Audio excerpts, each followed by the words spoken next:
سندھ کے دوسرے بڑے شہر حیدرآباد میں قائم اسمال چیمبر آف کامرس میں شعبہ رابطہ برائے تاجران کے تحت نیکی کی دعوت کا سلسلہ ہوا، جس میں چیمبر کے صدر فاروق شیخانی سمیت دیگر اراکین نے شرکت کی۔ شعبہ رابطہ برائے تاجران کے نگران مجلس پاکستان نے اسلامی بھائیوں میں بیان کیا اور دعوت اسلامی کے مختلف شعبجات کا تعارف پیش کرتے ہوئے عالمی سطح پر ہونے والے دینی و فلاحی کاموں کے حوالے سے بتایا اور انہیں مدنی مرکز فیضان مدینہ آنے کی دعوت بھی پیش کی۔ نگران مجلس نے شرکاء کو اسمال چیمبر میں مدرسۃ المدینہ بالغان لگانے کا ذہن بھی دیا، جس پر چیمبر کے صدر فاروق شیخانی نے دعوت اسلامی کی کاوشوں کو سراہا اور اپنی نیک خواہشات کا اظہار کرتے ہوئے مدنی خبروں کو اپنے تاثرات بھی دیے۔ اسلام میں جو تجارت کے حوالے سے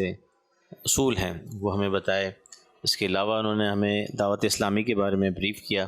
کہ دعوت اسلامی کن کن شعبوں کے اندر کام کر رہی ہے،